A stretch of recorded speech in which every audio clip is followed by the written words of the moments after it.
बिस्मिल्लाहिर्रहमानिर्रहीम, अस्सलाम वालेकुम। आप देखें प्रोग्राम न्यूज़ फीड। मैं हूं मुर्तज़ा डार। प्रोग्राम में आज बात करेंगे मुल्क की सियासी सूरत हाल के हवाले से, जानने की कोशिश करेंगे मामला किस जानिब बढ़ते हुए दिखाई दे रहे हैं। एक जानिब गवर्नर पंजाब ने ओहदे का हलफ उठा लिया है। नए गवर्नर पंजाब जो है वो अपने ओहदे पर बराजमान है। अब से कुछ ही देर पहले उन्होंने अपने ओहदे का हल्फ उठाया है। और साथ ही साथ आज प्रोग्राम में मौजूद बहस लेके आएंगे। कुछ ऑडियो कॉल्स हैं जो आई सामने, जिसमें एक ऑडियो कॉल जिसमें मलिक रियाज साहब जो है वो बात कर रहे हैं जरदारी साहब से, इमरान खान को किसी सेफ पैसेज दिए जाने के हवाले से। उसके बाद इसका रिबटल आया, उसके ऊपर डिनाइल आया, फिर कुछ पॉलिटिक्स हुई, कुछ सियासतदानों ने, वज़ीर आज़म ने भी उसका जिक्र किया अपने खिताब के अंदर। उसको भी डिस्कस करेंगे कि इस मौके पर ऐसी चीज़ों का सामने आना किस चीज़ की जो है वो निशानदेही करता है। मरीम नवाज़ साहिबा की जो है एक ऑडियो कॉल सामने आई, उसको भी डिस्कस करेंगे। साथ ही साथ पाकिस्तान तहरीक इंसाफ का जो लाएमल है मुस्तकबिल के हवाले से, वो क्या प्लान किए हुए हैं। इस्तीफ़े उनके मंजूरी के हवाले से जो है कॉल अप स्पीकर के जानिब से किया गया कि वह आएँ और इसके ऊपर अपनी एंडोर्समेंट दें। और साथ ही साथ पाकिस्तान तहरीक इंसाफ के अल्टीमेटम ख़त्म होने में भी चंद ही रोज़ बाकी रह गए हैं। उसके बाद धरना होगा, लॉन्ग मार्च होगा या नई तारीख का ऐलान होगा, कुछ कन्फ्यूजन है। इस पर भी आज क्लैरिटी लेने की कोशिश करेंगे। साथ ही साथ पाकिस्तान में से एक वफ्द का इसराइल में पहुंचना और उसके ऊपर हुकूमत का उसको एंडोज़ ना करना, उससे डिनाइल करना और उसके बाद उस सहाफ़ी के ख़िलाफ़ एक्शन लेना समेत सारी जो सूरत हाल है, इसको भी आज प्रोग्राम में डिस्कस करेंगे। गुफ्तगू का बाकायदा आगाज़ करते हैं। प्रोग्राम में मुझे ज्वाइन करें हसन खावर साहब, पाकिस्तान तहरीक सीनियर रहनुमा है। सेनेटर कामरान मुर्तज़ा साहब ज्वाइन करें JUIFA से। नादिर गबोल साहब प्रोग्राम में हमें ज्वाइन करें पाकिस्तान पीपल्स पार्टी से। आप तीनों मेहमानों का बहुत शुक्रिया। गुफ्तगू का आगाज़ मैं आपसे करना चाहूँगा हसन खावर साहब। सर, सबसे पहले तो ये फरमाइएगा, आप लोगों का अल्टीमेटम ख़त्म होने में चंद ही रोज़ बाकी रह गए हैं। लोग ये जानना चाह रहे हैं इस अल्टीमेटम ख़त्म होने के फ़ौरी बाद उनको पहुंचना है इस्लामाबाद में, या former prime minister Imran Khan साहब ने कहा है कि मैं इस अल्टीमेटम ख़त्म होने के बाद किसी तारीख़ का ऐलान करूँगा, फिर अपनी अगली हिकमत अमली बताऊँगा। एग्जैक्ट क्या है पिक्चर, कुछ क्लैरिटी दे सकते हैं? What is the plan? जी बिस्मिल्लाहिर्रहमानिर्रहीम। जी बिल्कुल, क्लैरिटी ये है कि हम लोग कोर्ट में भी जा रहे हैं और उनसे भी वहाँ पे भी अपना हक जो है वो फाइट करेंगे और कोशिश करेंगे कि पहले जिस बर्बरियत का मुजाहरा हमने देखा है और जैसे इस फाशिस्ट गवर्नमेंट ने लोगों को मारा है, पीटा है और पूरे मुल्क में तशद्दुद की एक नई लहर जो उठी है, हम पहले उसका मुकाबला करें और फिर कोर्ट से फाइट करके इंशाल्लाह उसकी रोशनी में अपनी जो हिकमत अमली है वाज़े करेंगे। लेकिन हमारी तैयारी जो है वो लॉन्ग मार्च की मुकम्मल है और जब खान साहब कॉल देंगे इंशाल्लाह फौरी तौर पर वो लॉन्ग मार्च होगा और उसकी हतमी तारीख का ऐलान ज़ाहिर है कि वो खान साहब और हमारी मरकज़ी क़यादत जो है वो फिर मुशावरत के साथ करेगी। अच्छा हसन साहब, अब ये जो आप चीज़ कह रहे हैं, ऐसा बयानिया चल रहा है सोशल मीडिया पे भी, टेलीविज़न पे भी, और इसके बारे में ख्याल ही किया जा रहा है कि सुप्रीम कोर्ट या अदालतों के जो है वो पीछे छुपना चाह रहे हैं खान साहब। और चूँकि हमारे यहाँ अदालती मामलात बहुत जल्दी सॉर्ट आउट नहीं हो पाते, कुछ टाइम लग जाता है, बहुत सारी वजूहात होती हैं। सो एक टाइम बार गेन की स्ट्रेटजी ये है और इसके पीछे बड़ा रीज़न ये है कि आपके पीछे लोग उस तरह नहीं निकले जिस तरह उनको निकलना चाहिए था। इस नैरेटिव के बारे में क्या कहेंगे आप? देखिए, आप मुझे एक बात ये बताएं कि जो रियासती मशीनरी इस्तेमाल हुई, जितनी पुलिस फोर्स इस्तेमाल हुई, जितनी जगह के ऊपर एक घमसान का रंग पड़ा रहा, अगर लोग ना निकलते या निकलने की कोशिश ना कर रहे होते या साबित कदमी ना दिखाते या इस्लामाबाद की तरफ ना बढ़ रहे होते, तो फिर इस सारे तशद्दुद की क्या ज़रूरत थी।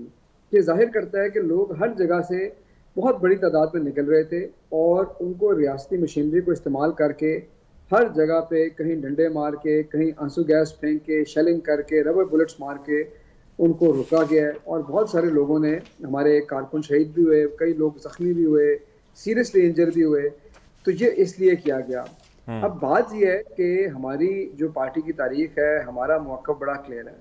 हम पुरअमन एहतजाज करना चाहते हैं और उस पुरअमन एहतजाज के अंदर आपको पता है कि हमारी पार्टी के अंदर सिर्फ हमारे वर्कर, हमारे सपोर्टर नहीं, ख़ानदान, ख़वातीन, बूढ़े, बच्चे सब निकलते हैं और हम कोई ऐसी महाजराई नहीं चाहते जहाँ पर हुकूमत इस चीज़ के पीछे छुपे कि जी ये इंतशार फैलाना चाहते हैं। तो हकीकत ये है कि हम नहीं छुपना चाह रहे, छुपना वो चाहते हैं कि ऐसी सूरत हाल क्रिएट करें कि सड़कों पे, गली में, कूचे में लड़ाई पड़े और वो उसके पीछे छुपे। इसीलिए हमने ये फैसला किया है कि हम अदालत जाएंगे और वहाँ से पहले सुनवाई हासिल करेंगे, जस्टिस लेंगे और फिर करेंगे।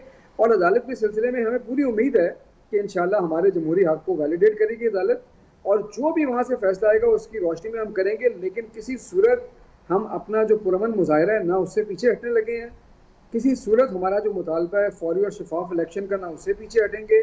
और इस सिलसिले में जितनी भी बातें और बयानियाँ फैलाया जा रहा है ये सिर्फ और सिर्फ अफवाहें हैं और विशफुल थिंकिंग है हमारे ओपोनेंट्स की, जो चाहते हैं कि किसी तरह हम बाहर ना निकलें। हकीकत ये है मुर्तज़ा साहब कि जब रियासत इन हरबों का इस्तेमाल करती है तो वो और कुछ नहीं लेकिन सिर्फ और सिर्फ अपनी कमज़ोरी का इतराफ़ करती है। और ये ऐसा अलमिया है कि तमाम सियासी जमातें मिल के भी इतना कमज़ोर इतिहाद बना पाई हैं कि हमारे जमहूरी एक जो अमल है उससे भी ये इतना डर गई है कि चाहती हैं कि घर से कोई निकल के उनके खिलाफ आवाज़ भी बुलंद ना करे। ठीक है, आप मेरे साथ रहेगा, बहुत सारी चीज़ें भी आपसे डिस्कस करनी है। कामरान मुर्तज़ा साहब, सर ये फरमाइएगा कि दो तीन चीज़ें हैं आपकी इस इत्तेहाद से या जो इत्तेहादी गवर्नमेंट से जुड़ी है, उसमें पहली चीज़ ये है कि मुश्किल फ़ैसले लेने का आप लोगों को कहा जा रहा था और इवेंचुअली आपने मुश्किल फ़ैसला लिया और पेट्रोल की कीमतें आपने बढ़ाईं, लेकिन इसका जो रिज़ल्ट आया वो महंगाई की सूरत में है जो अभी आना शुरू हो रहा है। लोग इस हवाले से खफा हैं और उनकी खुफगी इसलिए है, वो कहते हैं कि आपने हमें कहा था कि हम आपके हालात बदल देंगे, मामलात को तब्दील कर देंगे, लेकिन ये तो उससे भी वर्स हो रहे हैं। तो इस सारी एक्सरसाइज का क्या फ़ायदा जो कह के हमें एक्सरसाइज की गई थी, वाई? देखिए, हालात तो बदली एक 10 दिन में 20 दिन में नहीं होते ना। अब टोटल 40 दिन हुए होंगे और 40 दिन में जो ना हर काम में सदर साहब हर्डल क्रिएट कर रहे हैं। 15 दिन की एक हर्डल क्रिएट करते हैं, दिन की एक हर्डल क्रिएट करते हैं। आज पहला गवर्नर लगा पूरे 4 सूबों में से, आज पहला गवर्नर लगा उसको लगा। आज मुश्किल से जो है ना वो उन्होंने उनका जो सॉफ्टवेयर है अपडेट हुआ है, आज उन्होंने मुश्किल से जो है वो इलेक्शन कमीशन के 2 मेंबर्स के इसको वो काम को निकाला है। अदरवाइज तो वो हर जगह पे प्रॉब्लम क्रिएट कर रहे हैं। मुल्क में जो है ना वो खूनी इनकलाब लाने के लिए तहरीक इंसाफ जो है वो बार बार अटेम्प्ट कर रही है। एक अटेम्प्ट उनकी फेल हो गई है, दूसरी अटेम्प्ट के लिए वो खैबर पख्तूनख्वा के मोर्चे में छुप के बैठे हुए हैं। तो जब इस तरह के मामला हों तो इसमें तो खामखा जो है ना वो लोगों को तो प्रॉब्लम होंगे। फिर ये जो इसमें पेट्रोल की कीमत बढ़ने का मसला था, ये तो एग्रीमेंट कोई और करके गया हुआ है, इससे पहले वाली गवर्नमेंट करके गई हुई है। वो तो उसने जो 10 रुपए कम किए थे वो उस दिन कम किए थे जब तहरीक अदम एतमाद का जो उसको पता चल गया था, ताकि वो जो ना मसाइल जो है वो दूसरी आने वाली गवर्नमेंट के लिए जो ना वो पैदा किए जा सके। ठीक, अच्छा ठीक है, आप मेरे साथ रहेगा। आपका कुछ राब्ता हमसे मुनक़ता हुआ है। गबोल साहब, मैं आपकी तरफ आना चाहूँगा, अगर आप मुझे सुन पा रहे हैं, और यही सवाल मैं आपकी तरफ लाना चाहूँगा कि मुश्किल फ़ैसले तो आपने कर लिए और उन मुश्किल फ़ैसलों में एक बड़ा फ़ैसला जो मुमकिन तौर पर होने वाला है वो बिजली के हवाले से है। वो आप इस यकम को कल परसों आप करें या उसको अगली यकम तक ले जाएँ, इस सारे का जो गम गुस्सा है वो लोगों के अंदर पाया जाता है। उनका ख्याल ये है कि आप लोग रिलीफ नहीं दे रहे। वो अभी जिस तरह कामरान साहब फरमा रहे हैं 40 दिन हुए हैं, चाहे 80 दिन भी हो जाएं, आपको लगता है कि विद इन नियर फ्यूचर जो है there will be any relief to the public?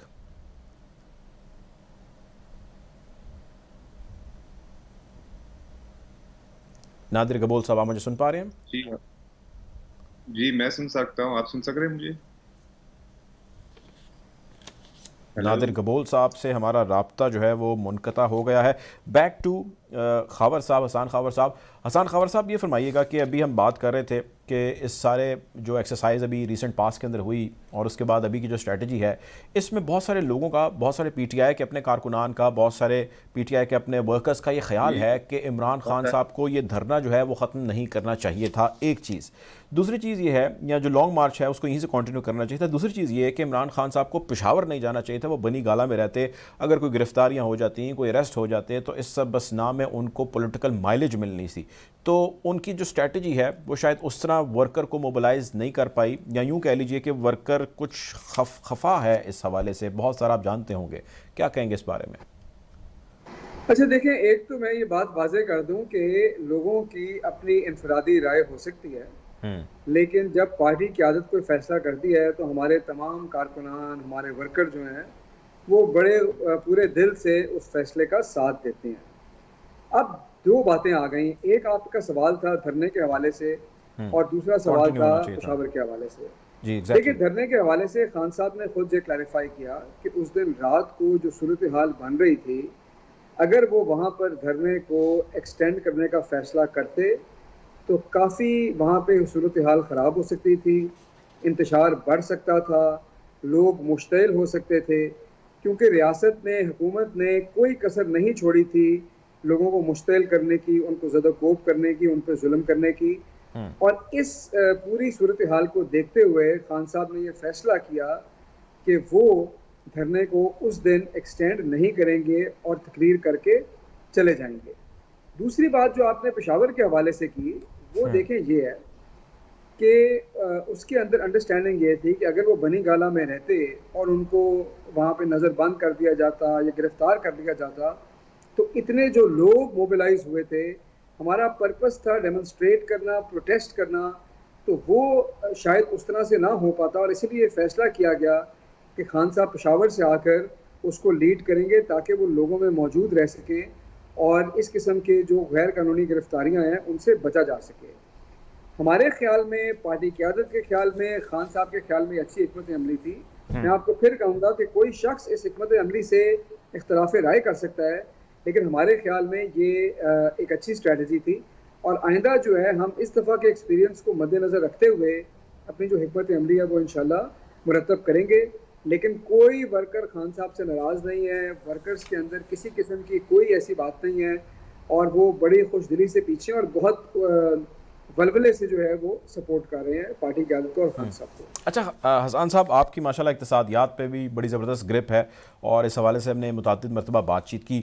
आपकी या आपकी हुकूमत के ऊपर एक जो एलिगेशन फेडरल लेवल पे लगता है वो ये है कि आप लोगों ने जान के महंगाई की, जिस तरह भी कामरान साहब भी फरमा रहे थे, आपने जो है वो सब्सिडी दी और एक लंबे टेन्योर के लिए दे दी, knowing the fact international prices जो क्रूड ऑयल की हैं वो बढ़ रही हैं, और आपने ये जान के इसलिए किया ताकि आप आने वाली हुकूमत को जो है वो डेंट डाल सकें। ये बड़ा एक स्ट्रॉन्ग नैरेटिव है जो चल रहा है और मौजूदा हुकूमत इसी के ऊपर ही आप लोगों को बोलती भी है।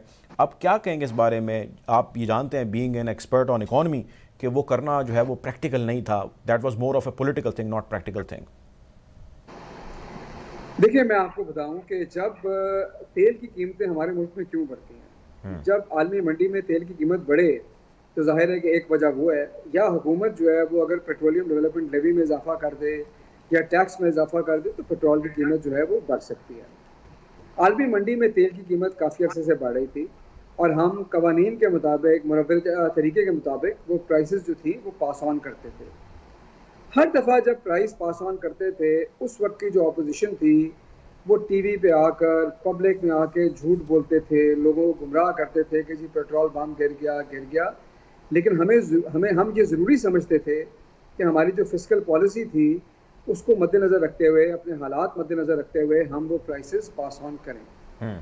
जब यूक्रेन का क्राइसिस हुआ तो तेल की कीमतें बहुत तेज़ी से ऊपर बढ़ गई और उस वक्त ये एक मुश्किल फ़ैसला किया गया कि अगर ये सारी कीमत एकदम पास ऑन कर दी तो उसके कुछ नुकसानात होंगे। एक तो महंगाई की लहर बहुत बड़ी आएगी, हमारी ग्रोथ जो है वो मुकम्मल तौर पर रुक जाएगी, और इसलिए ये फैसला किया कि नहीं, कुछ पैसे साइड पे कर इन लोगों को इस वक्त सब्सिडी देना ज़रूरी है ताकि इस शॉक को कम किया जा सके और थोड़ा सा इन चीज़ों को कंट्रोल किया जा सके। ये हमारी सोची समझी पॉलिसी थी, उसको पब्लिक किया और लोगों को वो सब्सिडी दी।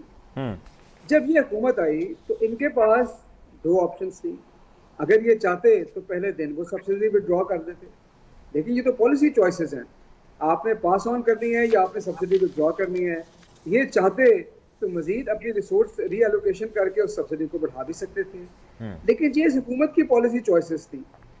सितम शरीफ ये कि ये कई हफ्ते तो उस फाइल के ऊपर बैठे रहे, कभी ये आपस में फैसला ना कर पाए, कभी लंदन जाके डायरेक्शन लेने की कोशिश की, कभी मिफ्ता साहब ने एक बात की, डार साहब ने उधर से दूसरी बात करके उनको अंडरमाइन किया, और उसके बाद इधर बैठ के फिर उन्होंने ये फैसला किया कि प्राइस पास ऑन करें। इतनी देर में नुकसान भी ज़्यादा हो चुका था, एक गैर यकीनी सूरत हाल भी थी।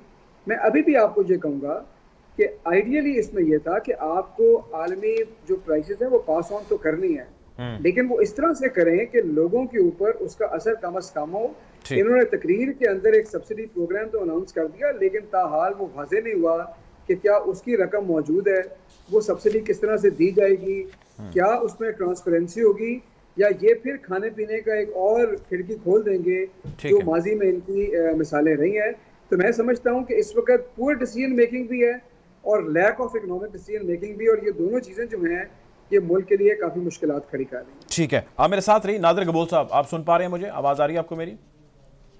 जी, मुझे आ रही है आवाज़, आपको आ रही है? गबोल साहब जी आ रही है। ये फरमाइएगा कि अभी चंद ही रोज़ कबल जो है पहले ऑडियो कॉल्स का बड़ा जिक्र हो रहा था और उसी में मलिक रियाज साहब की, आसिफ अली जरदारी साहब की एक ऑडियो कॉल, एलिज्ड ऑडियो कॉल सामने आई जिसके अंदर कहा जा रहा था कि जी मलिक रियाज साहब एज ए फैसिलिटेटर काम करें या एज ए ब्रिज काम करें बिटवीन इमरान खान।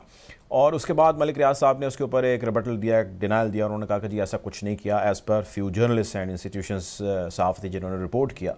अब मुझे एक तो पहले ये चीज़ बताइए कि इस पे पाकिस्तान पीपल्स पार्टी का क्या नैरेटिव है। वो मैं इसलिए जानना चाहता हूँ कि पाकिस्तान पीपल्स पार्टी की इस खामोशी या इस नैरेटिव के ऊपर कोई क्लैरिटी ना देने की वजह से मौजूदा हुकूमत यानी कि प्राइम मिनिस्टर शहबाज शरीफ ने भी इसका जिक्र कर दिया एक जलसे के अंदर। तो what actually is the story behind this all? देखिए, आसिफ जरदारी साहब ने या पीपल्स पार्टी ने ऑफिशियली कंफर्म तो नहीं किया इस फोन कॉल को, बट मैं इतना आपको बता सकता हूँ कि it is no secret that Imran Khan was desperately trying to contact Asif Zardari sahab in order to. जी जी बोलिए, आप, मैं सुन रहा हूँ आपको। जी आप बोलिए। हेलो जी आप बोलिए, मैं सुन पा रहा हूँ आपको। Hello ji ji. So it's a fact, it's a matter of fact that Imran Khan in the last few days was very desperate in order to hold on to power. तो उस वजह से वो कोशिश कर रहे थे आसिफ जरदारी साहब से कॉन्टैक्ट स्टैब्लिश करने के लिए ताकि कोई उनको बीच का रास्ता निकाल के दिया जाए। पर जाहिर सी बात है, again I can not quote the audio leak specifically because officially उसको कंफर्म नहीं किया है, बट इतना मैं आपको बता दूं कि पीपल्स पार्टी का नैरेटिव यही था कि इमरान खान के साथ कोई मुकमुका या कोई अंडरस्टैंडिंग रीच नहीं करनी, बिकॉज उसने पाकिस्तान की इकोनॉमी को तबाह कर दिया था। Inflation was at its peak, Pakistan was very unstable economically and in terms of its foreign relations. उसके अलावा पाकिस्तान की जो पब्लिक है वो बहुत ज़्यादा मुश्किलात का सामना फेस कर रही थी, और यही वजह है कि अगर तो इमरान खान साहब की ने पैगाम भिजवाया भी हो मलिक रियाज साहब के थ्रू, तो आसिफ जरदारी साहब ने कभी भी उस डायलॉग के लिए अपनी हामी नहीं भरी होगी।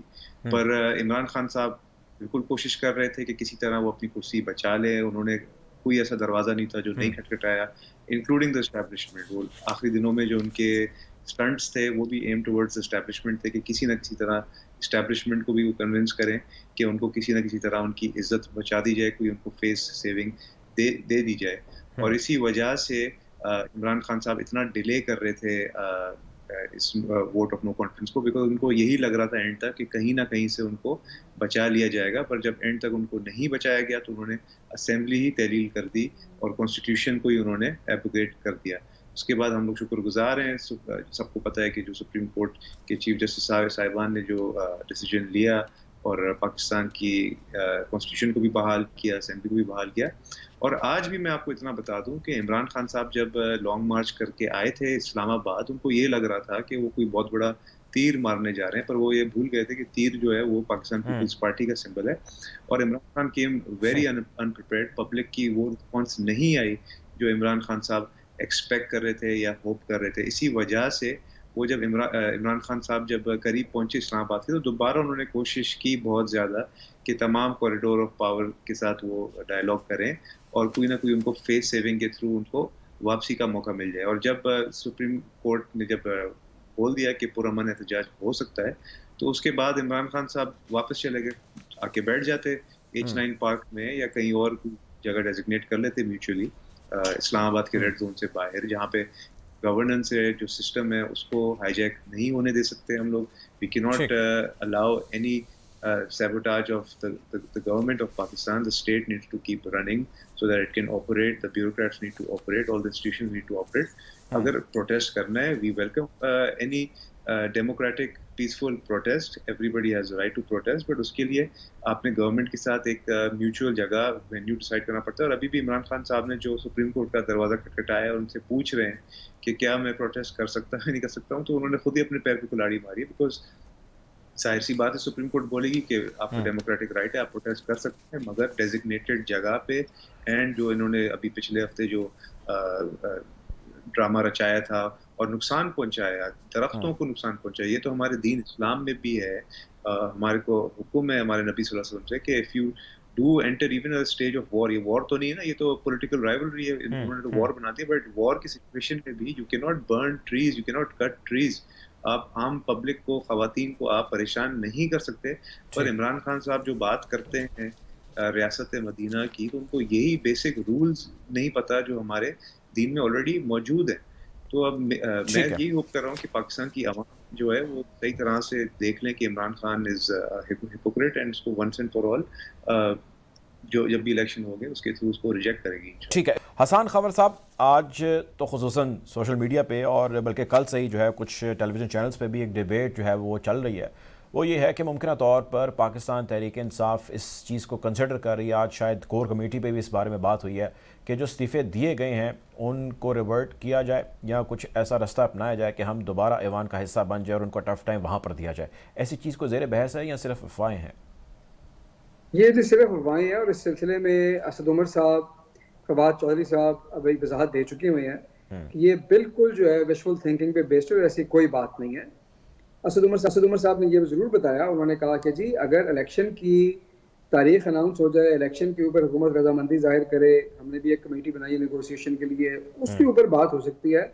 लेकिन कोई ऐसा प्रपोजल या तरफा कि जिसमें हम असेंबलियों में वापस आ जाएं, ना तो हम करेंगे, ना ही ये ज़ेर गौर है और ना ही कोर कमेटी की मीटिंग में ऐसी कोई डिस्कशन हुई है। और ये एक बिला वजह किसी ने जो है अफवाह फैलाई है। अच्छा ये बताइए कि अगर ऐसा गलत है या ऐसी अफवाह है तो क्या ही बेहतर होता कि अगर आप ऐवान का हिस्सा होते और आपकी गैर मौजूदगी में जो नैब इलेक्टोरल रिफॉर्म्स EVM के हवाले से फिर ओवरसीज़ पाकिस्तानीज़ के हवाले से जो धड़ाधड़ बिल पास किए गए, आप अगर मौजूद होते तो उसको रोक पाते या उसमें कोई रुकावट बनते या हिंड्रेंस बनते और जो नुकसान हुआ है उसको होने से बचा पाते, तो शायद ये बेहतर हिकमत अमली ना होती और आपके प्रोटेस्ट भी जारी रहते साथ ही साथ। देखिए मैं आपको बताऊं कि हम लोग असेंबलियों के अंदर भी होते तो ये इस वक्त ये बिल इन्होंने पास करने थे जैसे तैसे करके, और चाहे इनको कोई भी हरबा इस्तेमाल करना पड़ता। उसकी वजह ये है कि इनके आने का एजेंडा यही है। पहले दिन से हम लोग ये बात कर रहे हैं कि इनके आने का एजेंडा है अपने आप को NRO 2 देना। पहला फैसला अभी शहबाज शरीफ ने हल्फ नहीं लिया था, पहला फैसला और पहला ऑर्डर ये था कि जी हमारे केस में प्रोसिक्यूटर पेश ना हो। अगर आपको याद हो यहाँ से ये बात शुरू हुई थी। ये तो अल्लाह भला करे अदालतों का कि उन्होंने इस मसले को उठा लिया।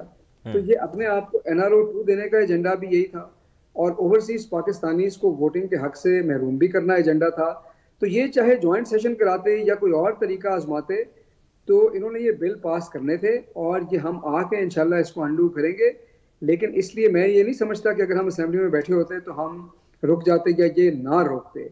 हम इसके खिलाफ आवाज़ उठाएंगे, लोगों के सामने एक्सपोज भी करेंगे और ये एक्सपोज हो भी चुके हैं। बाकी रह गई हमारी हिकमत अमली की बात कि हमने असेंबलियों से बाहर बैठने का फैसला किया है। आपकी बिल्कुल ये राय हो सकती है, मेरे लिए बसद एहतराम है, कोई शख्स सेकंड गेस कर सकता है। लेकिन हमारी कोर कमेटी ने और पार्टी की क़यादत ने मिल बैठ के मुशावरत से इसका फैसला किया था और ये समझा था कि ये एक अच्छी हिकमत अमली है। ठीक है नादिर गबोल साहब, इलेक्ट्रॉनिक वोटिंग मशीन के हवाले से तो हम सारे सुन चुके हैं, आपके तहफ़्फ़ुज़ात हैं। नैब एक तरफा कार्रवाई करती है, उस पर भी आपसे मुराद यानी कि आपके इत्तेहादियों के भी तहफ़्फ़ुज़ात हैं।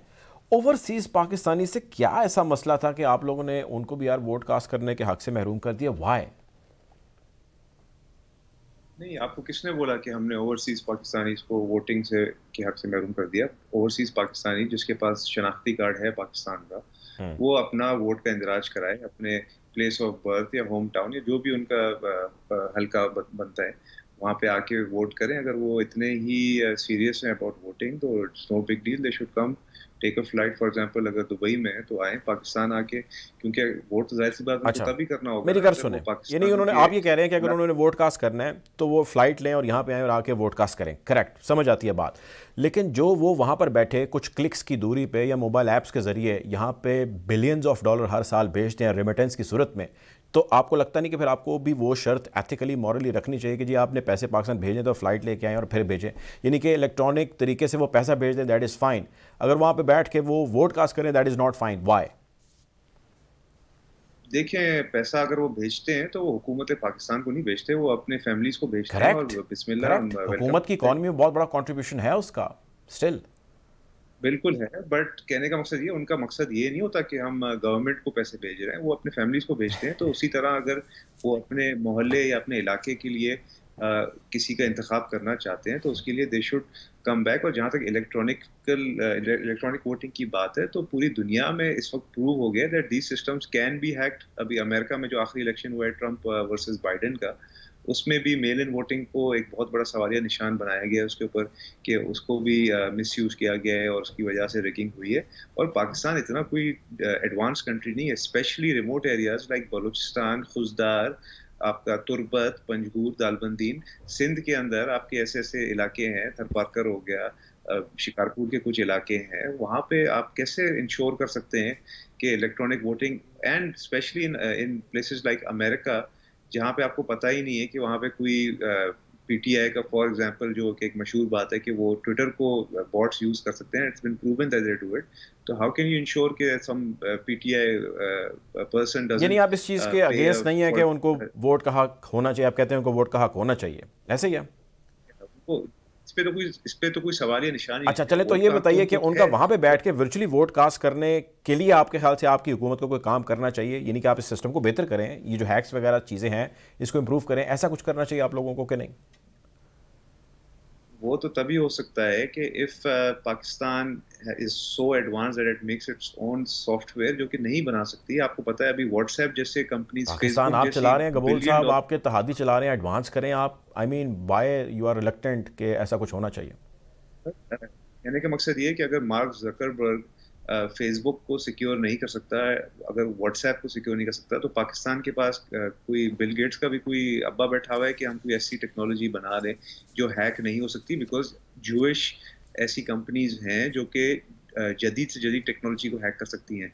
अमेरिका ने बहुत बड़ा एलिगेशन लगाया था रशियन हैकर्स के ऊपर कि उन्होंने उनका इलेक्शन हैक किया था।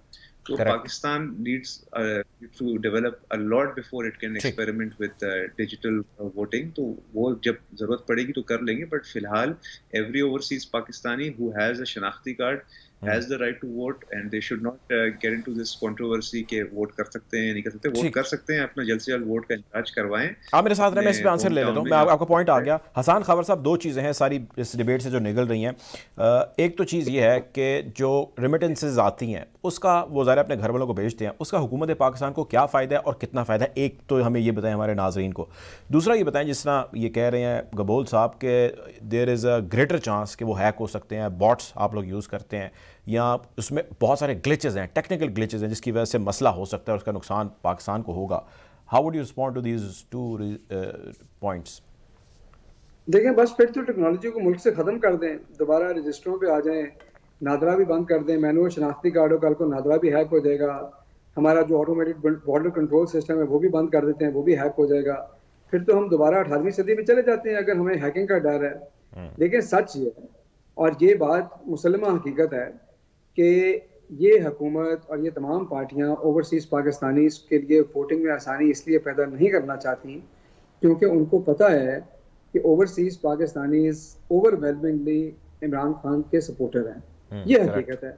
अदरवाइज आप मुझे ये बताएं कि ये पूरी दुनिया में ऐसे सिस्टम मौजूद हैं, हमने कोई स्क्रैच से तो सिस्टम बनाना नहीं, दुनिया की बेहतरीन सॉफ्टवेयर फर्म्स हैं, दुनिया के बेहतरीन मुल्कों में ये सॉल्यूशंस हैं, हम उनसे ले सकते हैं, ये एम्प्लॉय कर सकते हैं आई वोटिंग का सिस्टम। इसमें कोई ऐसी रॉकेट साइंस नहीं है कि ये सिस्टम हैक हो जाएगा और बाकी सिस्टम हैक नहीं हो सकते।